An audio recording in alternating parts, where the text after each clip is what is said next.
नमस्कार मंडळी. भारतातल्या सगळ्यात मोठ्या आय टी कंपन्यांपैकी एक असणारी म्हणजे टाटा कन्सल्टन्सी सर्व्हिसेस TCS 12,000 लोकांना त्यांनी केलेलं आहे टाटा गुड बाय. तर हे ऐकून जसा तुम्हाला धक्का बसलाय तसा मलाही बसलाय. त्याच्याबद्दल आपण आज बोलणार आहोत. इन जनरल एवढंच माहीत असेल की बाबा AI. तर या व्हिडिओमध्ये आपण जाणून घेणार आहोत की बेसिकली याच्या मागचं रिझन काय. मी थोडासा अभ्यास केला की बातमी खरी आहे का याच्याबद्दल आपण थोडंसं बोलू. तर हो, ही बातमी खरी आहे. 12,000 लोकांना काढून टाकणारी TCS आणि काही लोकांना मेल पण आलेले आहेत. जसं माझे कॉन्टॅक्ट्स आहेत तसं मला कळाले. तर ऑब्व्हियसली ते नोटीस पिरियड वगैरे देतीलच, त्या गोष्टी असतात. असं नाही की चला उद्यापासून बंद. तेवढी गोष्टींची काळजी घेतात कंपनीवाले. याच्यात कोण लोक बकरा बनणार आहेत. तर पहिली गोष्ट म्हणजे फ्रेशर्स लोक, दुसरी गोष्ट परफॉर्मन्स ज्यांचा चांगला नाही आहे, आणि तिसरी गोष्ट कॉन्ट्रॅक्ट बेसवर जे आहेत ते लोक. या कॅटेगरीमध्ये जेवढे लोक येतात त्यांना गुड बाय टाटा करणार आहे TCS. तर या ले ऑफ मागचं कारण असं TCSने काही स्पष्टपणे सांगितलेलं नाही आहे, पण ज्या बातम्या रिपोर्ट्स सोशल मीडियाकडून येतात त्याच्यात असंच दिसून येतं की त्याच्यामागं 2-3 कारणं आहेत. तर ती आपण आता डिस्कस करूयात. पहिलं कारण मित्रांनो असं आहे की आर्थिक मंदी आणि ग्लोबल जो दबाव असतो बाहेरचे. बेसिकली आपले IT मधले प्रोजेक्ट्स असे बाहेरचे असतात की अमेरिका, युरोप. तर त्यांनी कॉस्ट कटिंग चालू केलेली आहे. तिकडं कमी पैशात जास्तीत जास्त काम होईल असं ते बघायला लागलेत आजकाल. त्यामुळं ते एक रिझन आहे की मंदी आलेली. सेकंड ऑब्वियस रिझन आहे की AI आणि चॅटबोटचा वापर. जी कामं रिपिटेटिव्ह असतात, रोज तीच कामं करायला लागतात, ज्याला जास्त डोकं लावायची गरज नाही, ती कामं आता AI आणि चॅटबोटच्या माध्यमातून व्हायला लागलेली आहेत. तिसरं कारण आहे म्हणजे युटिलायझेशन रेट. म्हणजे काय, नुसतं बसून खाऊ घालणे. थोडक्यात बेंचवर खूप जास्त लोक असतात. एका प्रोजेक्टमधून दुसऱ्या प्रोजेक्टमध्ये जायला एक प्रोसेस असते. तर त्या प्रोसेसला म्हणतात बेंचवर आहे तुम्ही. तर बेंच पिरियडवर खूप जास्त लोक आहेत, त्यामुळं ते कंपनीला परवडत नाही. तर हे एक रिझन आहे.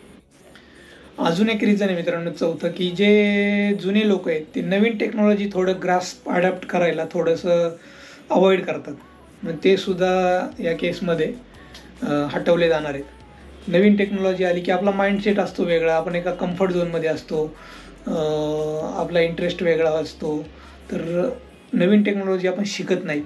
तर असे लोक आहेत त्यांनासुद्धा काढणार आहे कंपनी. मित्रांनो, TCSने जे काय ले ऑफ चालू केलं आहे त्याचा परिणाम काय होईल माहिती आहे का? तर IT इंडस्ट्रीमध्ये काही वर्षांपूर्वी कसं होतं की बाबा चांगलं पॅकेज, चांगली नोकरी, आणि त्यातली त्यात TCS कंपनी म्हणजे एकदम सिक्युअर.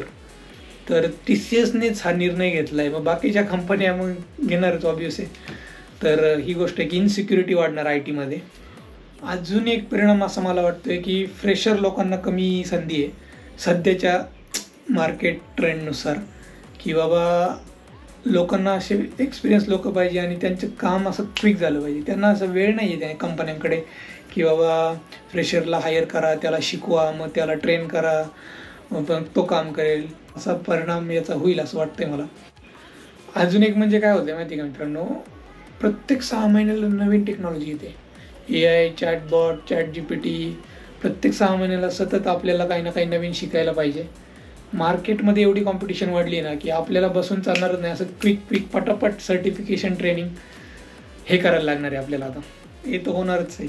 आपण आपल्याला मार्केटनुसार कसं अपग्रेड करायचं की AI, OpenAI, क्लाउड, अशा नवीन टेक्नॉलॉजी आहेत ना त्या आपल्याला शिकल्या पाहिजेत. दुसरी गोष्ट म्हणजे आता सिक्युरिटी तर काय राहिलीच नाही आहे. TCS सारख्या कंपनीने असं केलं म्हणजे सिक्युरिटी नाहीच आहे. मग आपल्याला फ्रीलान्सिंग, पार्ट टाईम जॉब असं काहीतरी पर्याय शोधायला लागेल, जेणेकरून काय होईल, प्लॅन B रेडी असेल आपला. तर ते अवघड आहे. म्हणजे आपलं वर्क लाईफ बॅलन्स करून ह्या गोष्टी करणं अवघड आहे, पण आपण त्याचा थोडा विचार तरी करू शकतो. ह्याच्या आधी आपलं सॉफ्ट स्किल कम्युनिकेशन त्याची प्रॅक्टिस केली पाहिजे आपण. की क्लायंट फेसिंग जे आपलं काम असतं डेली, आपल्याला क्लायंटशी बोलावं लागतं. तर आपण खूप काम करतोय पण ते आपल्याला डिलिव्हरच करता येत नाही, सांगताच येत नाही मीटिंगमध्ये, तर त्याचा काही उपयोग नाही. तर कम्युनिकेशन एक सुधारलं पाहिजे. त्या ओव्हरऑल गोष्टी या सगळ्या आपण शिकल्या पाहिजेत असं मला वाटतंय. आजचा व्हिडिओ आपण छोटासाच ठेवू. मला वाटलं की बाबा एक न्यूज आली IT मध्ये, आपण स्वतः IT मध्ये, तर फक्त वरवरच्या बातम्यावर विश्वास न ठेवता त्याच्या मागचं कारण आपण शोधलं पाहिजे ना, आणि आपण त्याच्यावर कसं काम करू याच्यावर आपण विचार केला पाहिजे. म्हणून हा एक छोटासा छोटासा प्रयत्न आहे माझा. तर TCS फायरिंग हा एक वेकअप कॉल आहे असं आपण समजू, ना की जॉब इन्सिक्युरिटी.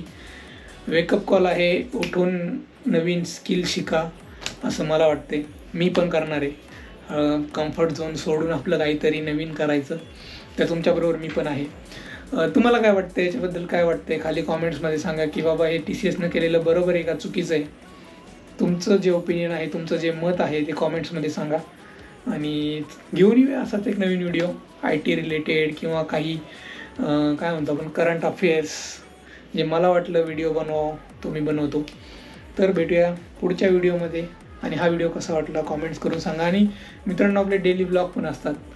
तर जसा वेळ मिळेल मला, जसं कंटेंट शूट करता येईल तसं करत असतो मी.